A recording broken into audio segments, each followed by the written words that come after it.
Hey, Freddie, I was sitting in the back porch throwing the ball with the dog and thinking about why people have such a hard time staying together.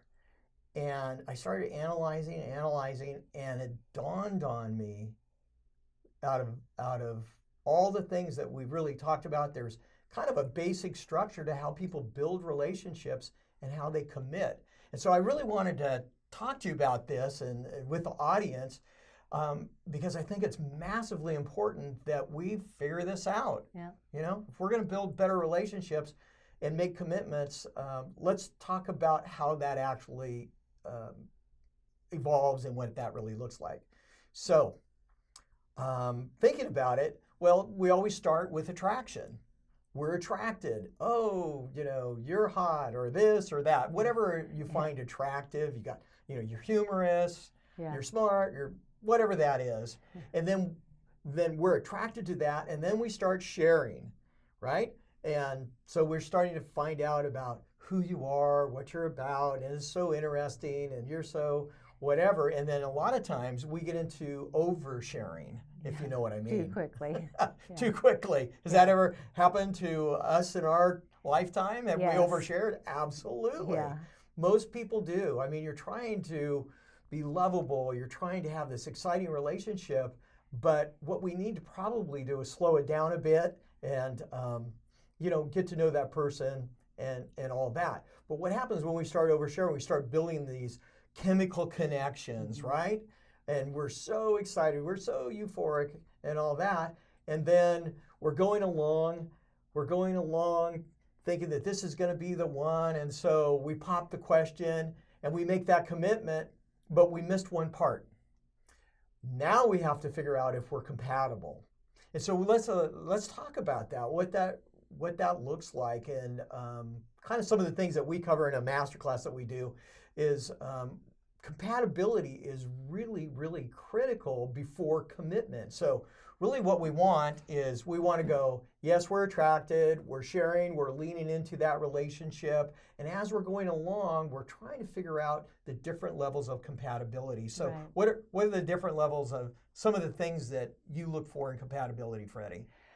Well, for me, when I decided that I was going to find my soulmate and I was going to be the chooser this time instead of being the one that got chosen, I actually did an entire list of exactly what I was looking for, a guideline to me of who I wanted in a partner. And I had it with like age range, education, spirituality, jobs, financial, kids, parents, family, friends, all kinds of stuff, activities, what they like to do. And it worked really well because I didn't get just caught up in all this like, oh, he's so handsome and he loves me, so let's get married tomorrow. It was really looked at it in depth. I got to look at their finances. Do I want somebody who is, has all these financial problems that I'm going to be taking on? Do they have children that I'm going to be helping to raise? Can I get along with their former spouses, the parents of their children? What are their in-laws like? What do I like their family? Can I get along with their friends? Do we have the same spiritual beliefs? Are we on opposing sides politically? I mean, there's so many things. I'm an active person, I like to travel. Is this person a stay-at-home, likes to watch TV, a homebody? I'm extroverted. Are they introverted? Do I need to get another extrovert? All this kind of stuff. There are so many things to look at. Is it a person who is passive, and so then I need to carry the ball, or can we do this together? There is so much, and where I made a mistake in my past relationships is that I just jumped right in. I was all in before I even knew remotely if we were compatible. So if you don't know our story, our background, and why we become experts, and we're really fighting for all of you out there, we've been married 30 years, but I'm Freddie's fourth husband. Yeah. Freddie is my third significant relationship. I was married before. After that, I had a blended family, mixed relationship. We didn't get married, thank God. Not that the other person was bad or anything, but we didn't work through that compatibility part. We didn't do all that stuff. We kind of really overshared and made we kind of went into a commitment mode, but we didn't get married. But, you know, it was gut wrenching. It just tore my heart out, especially because I developed bonds with my partner at the time, their daughter, and it was like, oh man, it was just such a beautiful relationship. But then when we broke up, that got cut off because we didn't do the homework first. We didn't slow down. We had a lot in common, but we had so many other things that were timing was wrong. I mean, there were so many other things, and so that's why it's super, super important to really focus on compatibility as part of the courtship portion of it's the relationship. It's really the biggest part. It's the biggest part because you can. Like years ago, I was working in this shop, and I had pretty much my list. I wanted the guy to be taller than me and all this kind of stuff. And this guy came in, and he was a little short guy, but he was hysterically funny. And I just thought, man, I'm going to marry this guy. Tomorrow. I just loved him. So we're chit-chatting because I was working in this store, and in comes his wife. And I went, well, I guess I'm not marrying him then. But it was like, that's how bad I was. It was like, this guy makes me laugh, so I want to marry him tomorrow. And that's why Wayne's my everybody fourth. else was a pain in the neck. That's why Wayne's my fourth husband. So that was the thing. After my third divorce, I decided I better get this figured out. And the biggest part for me was to know that that person, we had to be compatible in our nature and our outlook on life, all of the different areas. And then plus not only just being compatible, but where are the problems going to start coming in? Because I had children, but mine were grown up, so that wasn't so bad, but they were a little iffy about him. Oh yeah. Yeah. Even to this day. Took a while. 30 years later. Well, since he was my Are you going to fourth stay husband, around? they thought, well, this will last a minute. And then for him, because his sons were young, so I knew that I'd be co-parenting with his former wife. And then luckily, she and I got along really, really well.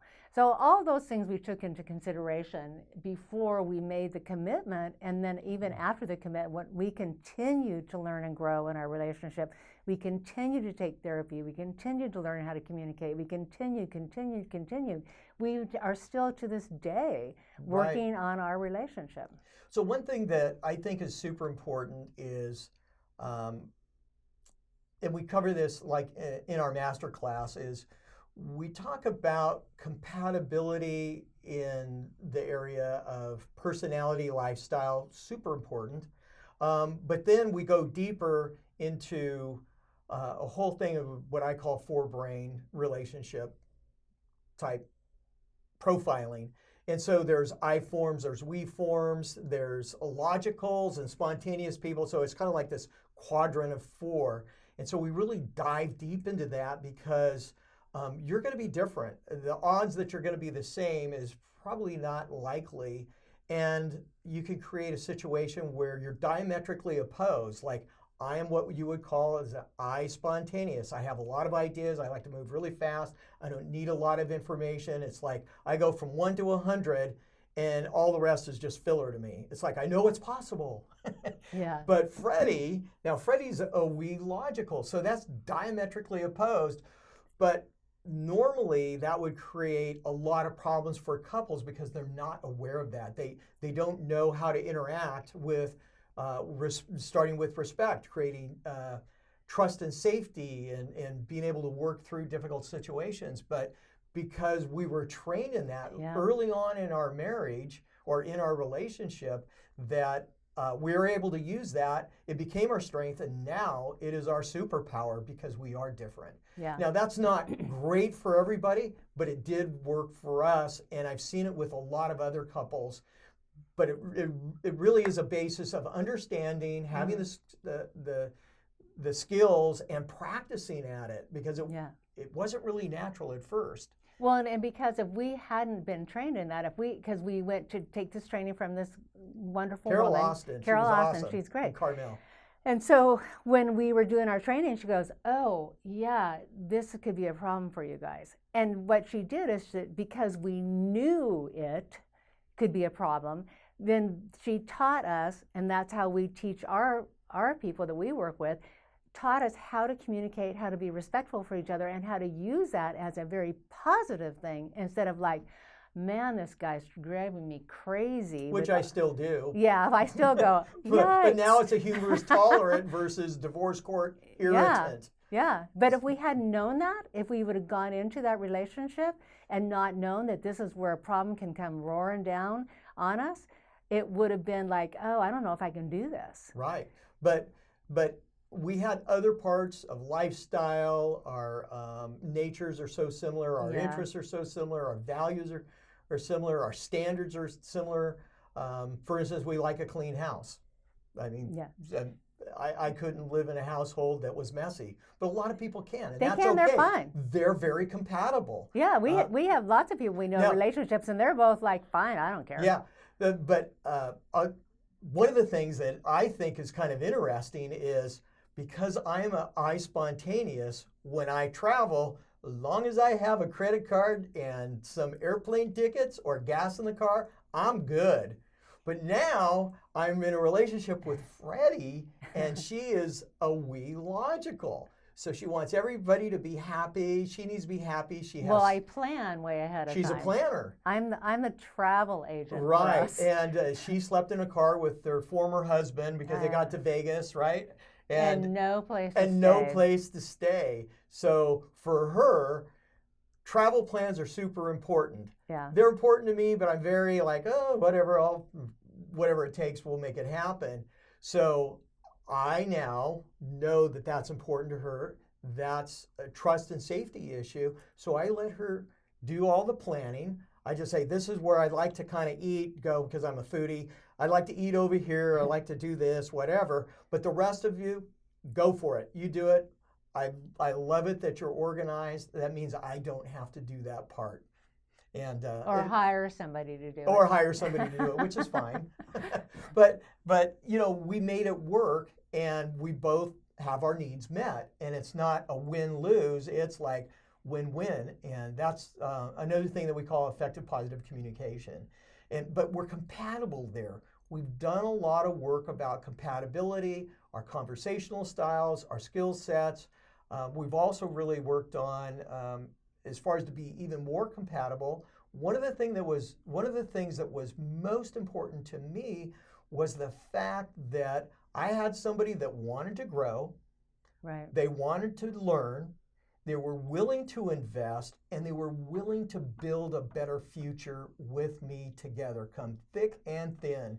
And because we both had those experiences where we weren't well matched with our other partners, they weren't willing to grow, they weren't willing to learn, they weren't willing to invest and build at the same rate or where they could feel safe and have this trust and bond between us. Right. And so that was a very important thing for me. And I think that if you're out looking in a relationship, that's what you want to look for too. What are those attributes for that person in your levels of compatibility? And if you're not compatible, are they willing to grow? Are they willing to learn? And are they willing to invest and stick and stay and build something great together? Well, like Wayne's grandparents always said, if you're sad, you better get glad because nobody's going anywhere.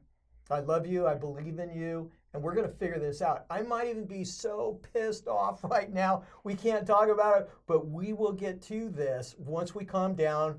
And, what happens with people is you get in your reptilian brain and you just want to react.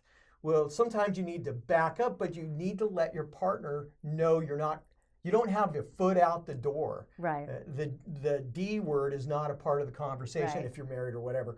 But even in a relationship that you're building in that, you need to be able to sit there and work it out. And if you can't do it in that moment, you need to be able to communicate to your partner that relationship is valuable. And we may disagree, but we're going to come back to it when we have cooler heads, and we're going to work on this because you're going to grow through it. Right. And if you come out the other side, it's way better. Oh, it's way better. Well, and part of our course is what we help you learn how to dig yourself out of that hole if you start going down the rabbit hole. So anyway, that's the thing. We just wanted to say that it's important that you take the steps in the relationship and have them in the right order. don't go from attraction to commitment and then try to fill in after that, because it's a hard row for everybody. So again, the 4 things: attraction, sharing, really work on compatibility at all levels before you make the commitment. So we believe in you. Go find your mate.